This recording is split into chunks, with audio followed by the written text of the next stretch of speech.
रब का शुक्र है तू आप भी उस मेले में आ गया जिथे तुम मेरी मां दा लहू रोया सी अज मैं अस्सलाम वालेकुम नाज़रीन, मैं तारक सानी ते तुसी वेख रहे हो मेरा यूट्यूब चैनल रैबर एंटरटेनमेंट प्लस।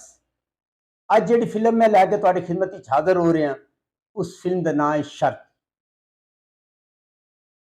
23 जनवरी 1981 बरोज़ जुमा रिलीज़ होने वाली black and white Punjabi film. अदाकार सुल्तान राई, किवें बर्दाश्त कर सकना वा कि साडी आसिया, मेरी भी ऐसा चिड़ क्या बताइए। इकबाल हसन, जिंदगी लाडन को मैली आख ना सके मैं खानम, मैंने तो बारी शाहिद,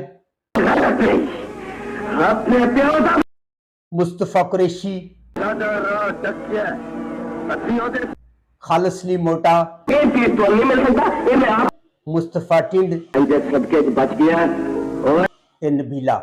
दसा कि ये जेड़ा साडा मालक हदायत रियाज अहमद राजू, फिल्म साज मसूद सरवर राठौर, मुसन्निफ इम्तियाज कुरैश, मौसीकी वजीर अली नजीर अली।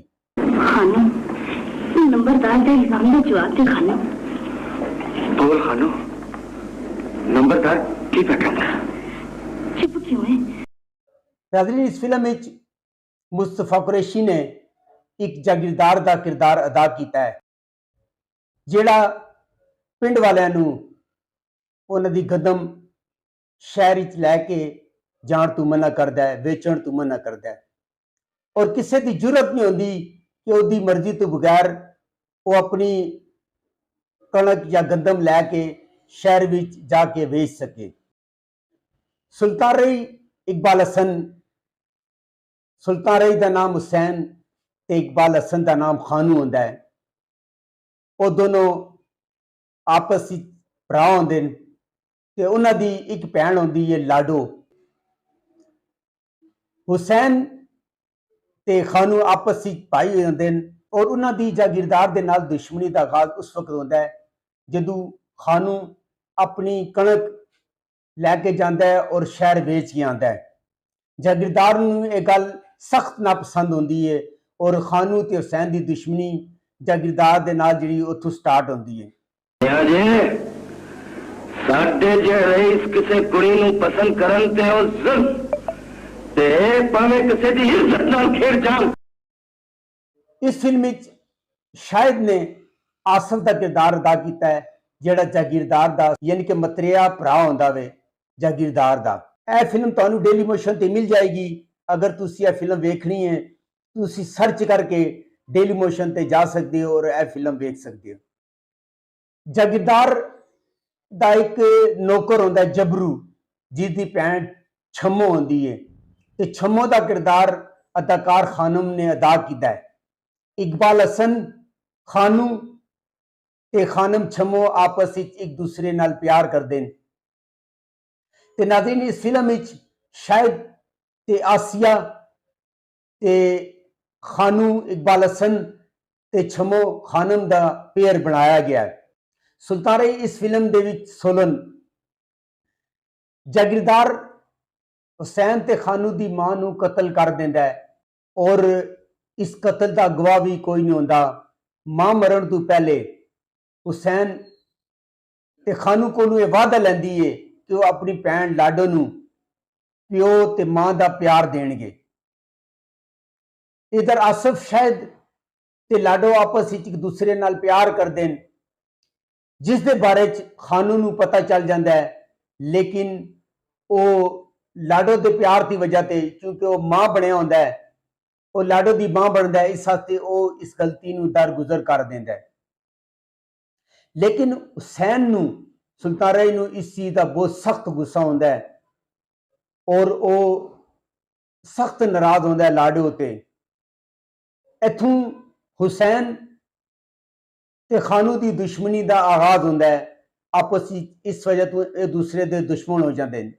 इस फिल्म के अंदर आसिया ने इकबाल हसन ते सुल्तान राय की भैन का रोल अदा किया है।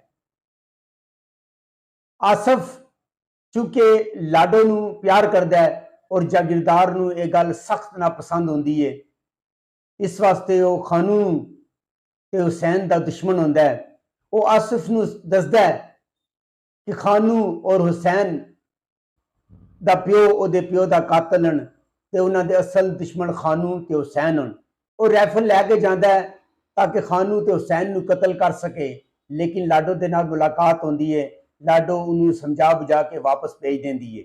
भरावां नाल जुदा भी होण ते जुड़दे जरूर नहीं है कि किसी गैरतमंद मां ने उन्हें भरावां नू जन्म दिता होवे। और देखदे की हो फड़ो नू।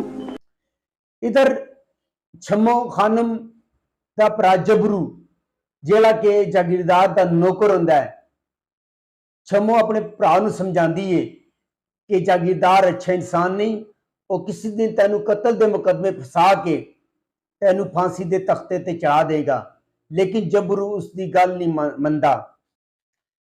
जागीरदार मुस्तफा कुरैशी छम्मो नू चुक के अपने डेरे ते ले आंदा है।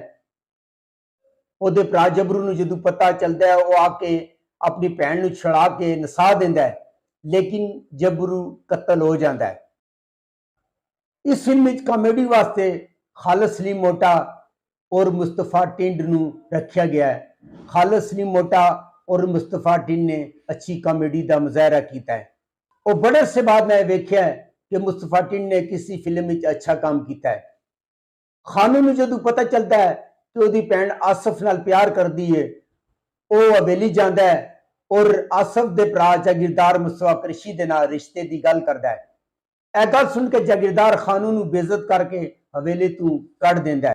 खैर जदों आसफ ने यह गल पता चलती है, वो खानू दे नाल वादा करता है कि वो लाडो दे नाल शादी करेगा और बरात लैके ओदे घर आने का वादा करता है।